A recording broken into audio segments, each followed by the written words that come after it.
The following is a class on the Bhagavad-gītā As It Is, second chapter, text number 19 and 20, given by His Divine Grace A.C. Bhaktivedanta Swami Prabhupada, recorded on August 25th, 1973, in London, England. He who thinks that the living entity is the slayer, or that he is slain, does not understand. One who is in knowledge knows that the self slays not, nor is slain. For the soul there is never birth nor death, nor having once been does he ever cease to be. He is unborn, eternal, ever-existing, undying, and primeval. He is not slain when the body is slain. So, in different ways, Krishna is trying to convince us how the soul is immortal. Different ways. Jainam Bhakti Hantaram. When there is fight, so if one is killed,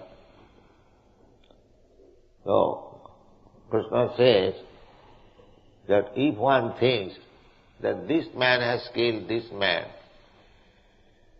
so, or this man can kill this man, this kind of knowledge is not perfect. Nobody kills nobody. Then the butchers, they may say that, then why you do complain that you are killing?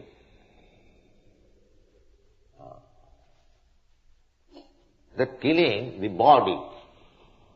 But you cannot kill when there is injunction, thou shalt not kill. That means you cannot kill the body without sanction. You cannot kill.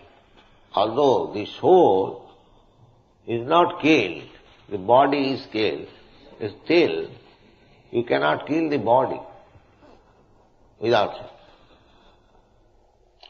That is sinful. For example, that a man is living in some apartment, so somehow or other you drive him away from that. Illegally, you drive him away. So the man will go out and will take shelter somewhere. That's a fact. But because you have driven him away from his bona fide position, you are criminal. You cannot say, although I have driven away, he will get some place. No, that's all right. But you have no power to drive him away.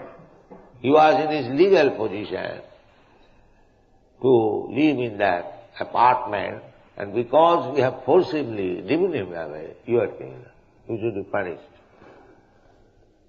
So this argument, the butchers or the animal killers or any kind of killer, they cannot put argument that here Bhagavad-gītā says that soul is never killed, na harnate hannamane sarire, even after destroying the body.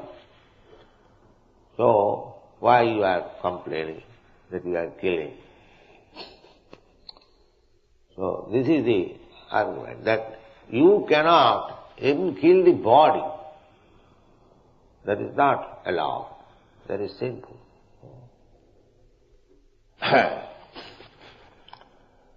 Ubhautavna vijanito naya hanti nahannate.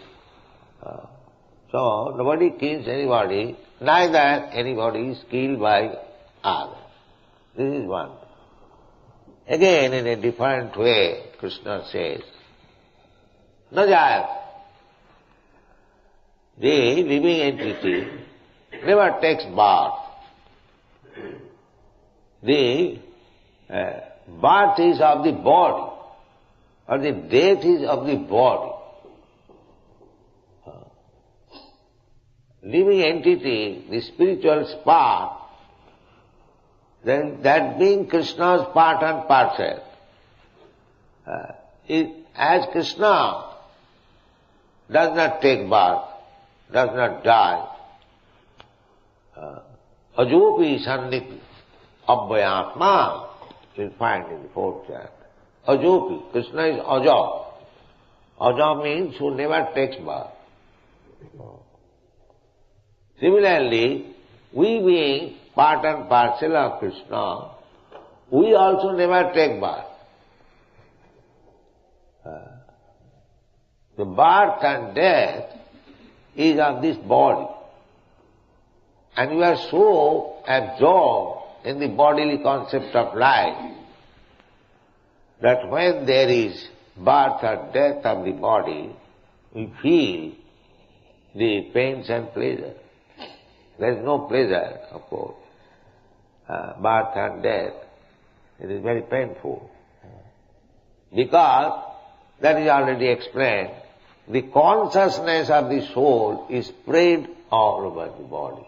Therefore, the pains and pleasure felt on account of this body. So Krishna has already advised that such kind of pains and pleasure, matra sparshasya kaunteya, touching the skin only, one should not be very much bothered. Tang titikkhasya bharat. In this way, if we think about our position, self-realization, how we are different from the body. Actually, this is meditation. If we think very seriously about ourselves and about the body, that is self-realization. Self-realization means I am not this body, aham brahmasmi, I am spirit soul. That is self-realization. So na jayate na mriyate va kadachit. Kadachit means any time, past, present and future. Kadachit. In the past it is already explained. In the past we existed, maybe in a different body.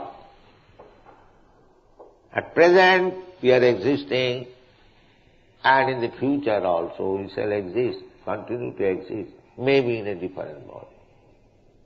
Maybe not actually. Tatha dehantaram prapti. Because after giving up this body, we have to accept another body. So this is going on. And ignorance, without knowledge of self, we are being kept in ignorance. The so-called educational system all over the world, there is no such education. They are kept in darkness and ignorance, and still so much money is being spent, especially in the Western countries. They have got money, big high schools, but what is the production? All fools and rascals, that's all. Because they do not know, they have no idea what is self. And without this knowledge, knowledge means self-realization. That I am not this body, I am spirit soul. That is knowledge. Knowledge how to eat, how to sleep, how to defend, how to enjoy sex life, and volumes of books on this subject matter. These are not knowledge. They are known even by the cats and dogs. The cats and dogs never read Freud's philosophy, but they know how to enjoy sex life.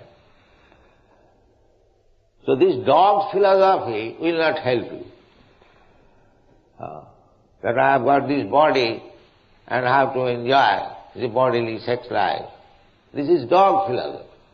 The dog knows all these things. Your philosophy should be how to refrain from sex life. That is knowledge. Tapo divyam. Tapasya, this human life is meant for tapasya, to refrain from sense gratification. That is knowledge. Not that how to enjoy sex life or sense gratification. This is known to cats and dogs, without any education, without any philosophy. The philosophy, pravittireshang bhutana nirvittestu mahaphalam. Pravitti, every living entity has got this pravitti, means propensity. What is that? Sense enjoyment. Loke bhavayami samadha seva nityastu jantu. Jantu means the being. Nitya, always. He has got the propensity. Bhavaya amisha madhya seva. Bhavaya means sex life. And amisha means meat eating. Bhavaya amisha madhya seva, and intoxication. These are natural instincts of all living. Even amongst the ants, these propensities are there. Those who have studied, the ants are very much fond of being intoxicated.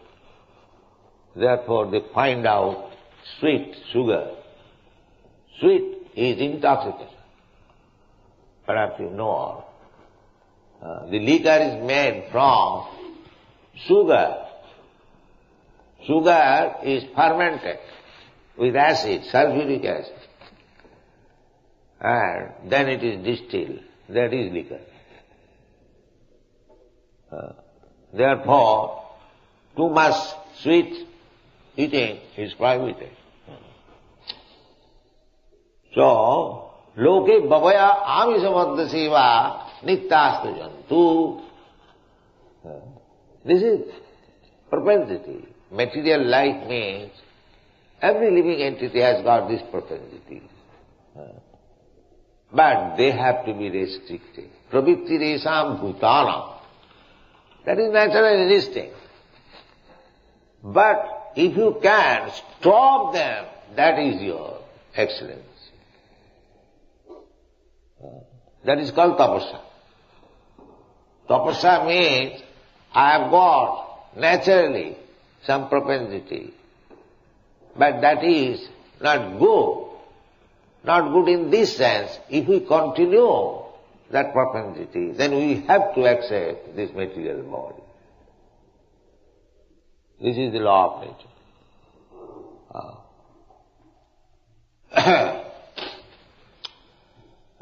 There is a verse, Paramatya. What is called? Now I'm forgetting that. That everyone is mad after sense gratification. Rasādhu manne jato atmayam asannapi asataya deha. So now we continue this propensity of sense enjoyment. You will have to accept body. That is birth and death. So long. Therefore, the process should be how to make zero all these propensities. That is perfection. Not to enhance it. Nunam pramatta kurute vikarma. Jadindriya pritaye aprinoti. Nunam, alas, indeed, pramatta, these mad men, they are mad, those who are after these propensities. Bhavaya amisamadha seva. Sex, intoxication, and meat eating. They are all madmen. Pramatta. Nunam pramatta purute vikarma. Vikarma means activities which are prohibited.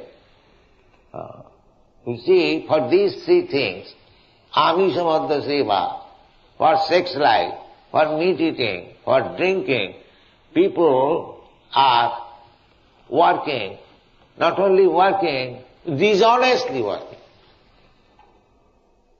How to get money, how to get the black market, white market, these, that, only for these three things. Amisamadda seva. Therefore, nunang pramatta kuruti vikarma jadindriya pritaye aprinoti. This is the instruction of Rishabdev to his sons. My dear sons, don't be misled.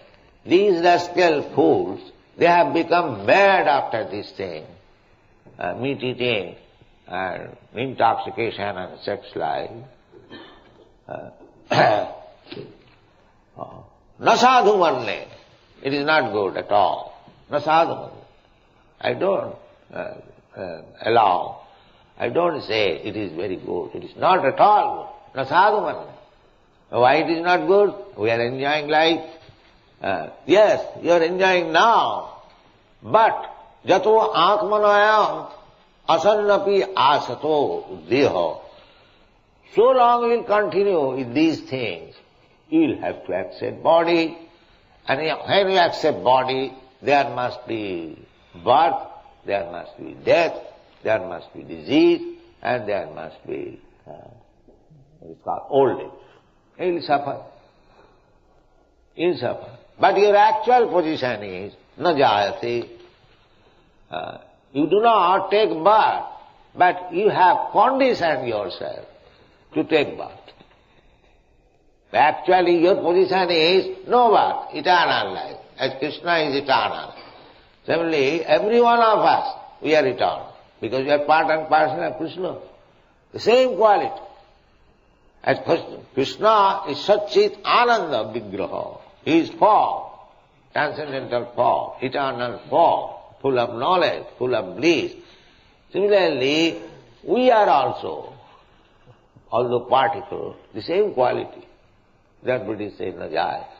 These problems, these rascal civilizations, they cannot understand. That I am eternal. I am put into this condition of birth and death. No rascal understands. So-called philosophers, scientists, all of them, they are rascals, fools. Reject them. Reject them immediately. They are working hard, the same. Nunam pramatta kuruti vikarma. Just like madman works. What is the value of madman's work?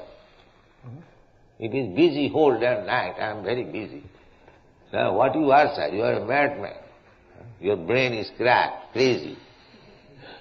So what is the value of your work? This is going on. So Krishna consciousness, you just imagine how important movement it is. It is the best welfare activities for the human society. They are all fools and rascals, and they have no knowledge, ignorant of their constitutional position, and they are unnecessarily working hard day and night. Therefore they have been said, Murha. Murha means ass. The ass works day and night for the worse man, for little grass. And the grass is available everywhere, but he thinks that if I do not work for the worse man very hard, I will not get this grass. This is called ass. Therefore, when one becomes intelligent after cultivating knowledge, one becomes intelligent by and by. First of all, brahmachari. Then, if one cannot remain a brahmachari, all right, take a wife, grihastha. Then give up, vanaprastha, then take sannyas. This is process. Then the mudha, they will work day and night for sense gratification. Therefore, at a certain period of life, that stupidity should be given up and taken sannyas. No, finished. That is sannyas. Now this portion of life should be completely for Krishna's service. That is real sannyas. Anasrita karma phalam, karjam karma karoti. It is my duty to serve Krishna. I am eternal servant of karjam. Must I do. Must I serve Krishna. That is my position. That is sannyas. Anasrita karma phalam, karjam karma karoti. The kurmis, they are expecting some good result for sense gratification. That is kurmi. And sannyasi means they are also working very hard, but not for sense gratification, for the satisfaction of Krishna. That is sannyas. This is sannyas and kurmi. Kurmi also works very hard, harder and harder, but all for this amisamaddha seva. Amisamaddha seva. Vivaya only for sex life, eating meat and intoxication. And a devotee works in the same way, hard, but for Krishna's satisfaction. This is the difference. And if you one life before, like this, no more sense gratification, simply for Krishna, then you come to this position, najayat, no more death, no more birth. Because your position is najayatana, that is your actual position. But because you are in ignorance, paramattha, you have become mad, you have become crazy, therefore you are taken to this process of sense gratification, therefore you are entangled in a material body, and the body is changing. That is called birth and death. So, if you want to stop this birth and death, don't indulge in sense gratification. Then again entangle. Nunam pramatta kurudevita. Jad indriya prita e aprinoti. Nasadu manne jatu atmaya. Asannapi asatadhira. All right, this body is for few years, it will be ended. And that's all right, it will be ended, but you will have to accept another body. The body, acceptance of the body you have to, because you have got desire. Sense gratification. The sense gratification means you must have material senses to gratify. The Krishna is so pleased, so merciful, not pleased, but he is very merciful. All right, these rascals wants like this, give him this facility, all right. This rascal wants to eat stool, all right, let him have a body, a pig. This is going on, nature's law.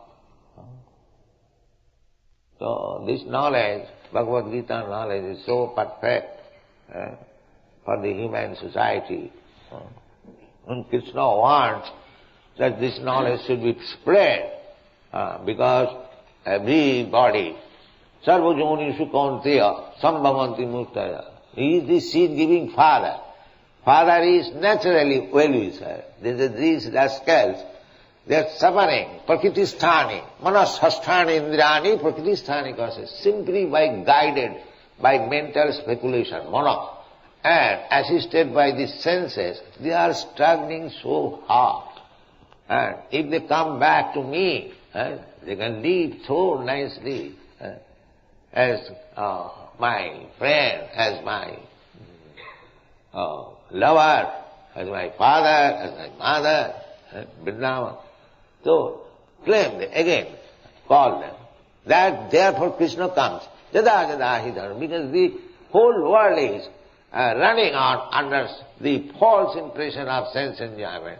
Therefore he comes and advises, Sarva dharman parityaja. You rascal, give up all this engagement. Don't be proud that you are scientifically advanced. You are all rascals. Give up this nonsense. Come to me. I will give you protection. This is Krishna. How merciful he is. And the same business should be done by Krishna's servant. Not to become a great yogi, magic player. No, that is not required. Simply speak what Krishna says. Then you become spiritual. Don't speak anything nonsense. Chaitanya Mahaprabhu also said, Jare dakho tare kaho Krishna upode. Simply you preach the instruction of Krishna. Whomever you meet, then you become spiritual. That's all. Very simple thing. Thank you very much.